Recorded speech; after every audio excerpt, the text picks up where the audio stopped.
Good morning. I want something cool and creamy for breakfast this morning, so I'm going to make a smoothie. And I've had a few questions on how to make a balanced smoothie in the past, so I'll show you what I'm putting together today. There are countless great smoothie recipes online. Just look at them critically and make sure they're balanced in the following areas. So you want some type of protein. I'm going to add some powdered protein today. This is just a brand that my fiance Nick bought a while ago that we haven't tried yet. Bone broth protein is essentially a collagen protein.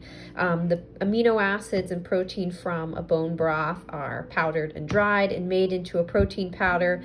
It is not a milk-based or whey-based casein protein, but it is derived from animal hides and bones. So I'm using this today. I've never tried it. I tend to go for something that's unflavored because I don't love the non-caloric sweeteners or a lot of the flavorings in protein powders, but this is what I have on hand, so I'm gonna give it a try. If you're looking for a protein powder, something like a whey protein concentrate that comes from a grass-fed or organically fed cow would be a great option. We use Terra's Whey in the AZ Cafe, and you can find that at Whole Foods or online. I like that because it's unflavored. Whey protein concentrate has a lot of good bioactive substances that are supportive for muscle growth, regeneration, and recovery, as well as overall health if you can tolerate whey. Otherwise, a pea-based protein for a vegan protein option, or a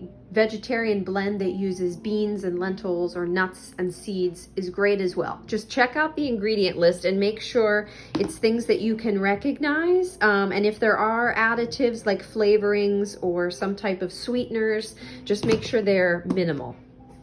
So that would be step one. If you're having a meal with a smoothie, you need some protein source. It does not have to be a protein powder. You could use nuts and seeds. You could opt for cow's milk, yogurt, kefir, something that's got some protein. And if you wanted to add more, I've got a little nut butter. I may or may not add this, but I put it out here just to show you. Almond butter, cashew, peanut butter, sunflower butter for a nut-free alternative, pumpkin seed butter, all good healthy fats and protein if you're looking for it, which leads me to some type of fat. So I'm adding some avocado. I love the creaminess this gives to a smoothie. It's also high potassium, fairly high fiber, despite how much fat it has.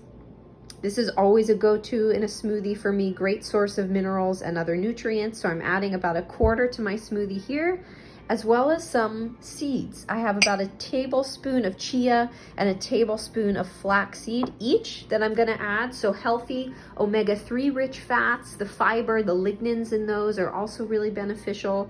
So I'm adding that for my healthy fat source. So we've got protein, we've got fat. Think of this as a meal as if you were balancing your plate. So we have it divided with some type of protein, carbohydrates, fats, fiber, and we've hit the nail on the head with some healthy fats and protein already. The rest will be carbohydrate-based foods. Opt for some fruits that are less sweet to offset the ones that are. So I'm using frozen berries. I like frozen fruits because it gives it a cold, creamy texture. Fresh is fine, but I recommend adding some ice. So I'm going to use frozen berries. They're relatively low in sugar, and I'm only going to use about a cup of those. And then a half of a frozen sliced banana. I slice it because it's easier for the blender to process, but I'm not going to use a whole banana. This is relatively high carbohydrate and sugar. Fine if you're snacking, but as part of a whole meal, since I'm already using some of my berries, I'm going to offset a little bit of the carb and sweet with just a half of a whole banana here. And you can certainly mix and match. So if you prefer to use a whole banana and less berries or less other sweet fruits, go ahead. Finally, I want some type of green micronutrient. I'm opting for spinach because it's more delicate and soft. It blends well in a smoothie. You can go for kale. You could add cucumber, whatever. This is what I have on hand, but some type of a green. So think of this as a meal. You want vegetables, fruit, fat, protein, fiber, and we've hit it all here. I like to add lemon juice because it brightens the flavor of fruit. So I add probably the juice of half a lemon in my smoothies, and even if you're enjoying fruit by itself, if you squeeze it over the fresh fruit, it tastes really yummy. You do need a source of liquid. I'm gonna go for, I have some unsweetened coconut milk beverage on hand. You could go for a traditional dairy milk here, coconut water if you want something lighter, traditional filtered water, but this is what I'm doing today. I've got my blender here, so you want a nice high-speed blender, and my ingredients portioned out in front of me. So I'll start by adding the liquid to the base of the blender. If you're adding ice, now would be the time to add some ice as well. That's going to bulk up the total volume of your smoothie as well as offer some coolness. I'm not using ice today because I've got frozen fruit, but if you are, go ahead and add that. So I'm going to add my liquid and my heavy fruits and vegetables.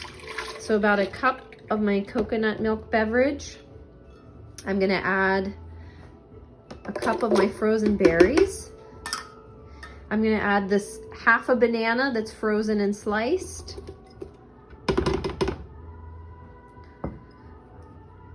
It's getting soft. Okay, and then I'm going to squeeze my lemon juice, and I'll add my avocado and blend, and then as it's blending, I'm going to add the spinach and my seeds.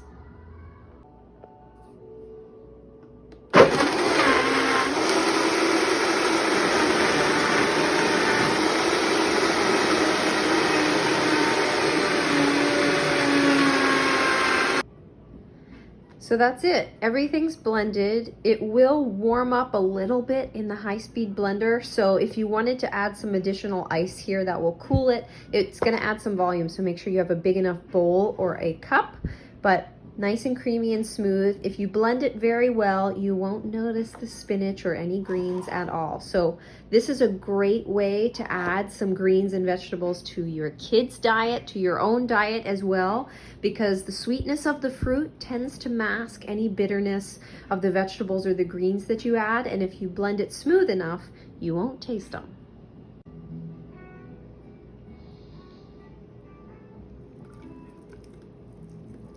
So this is pretty, oh, it's pretty thick.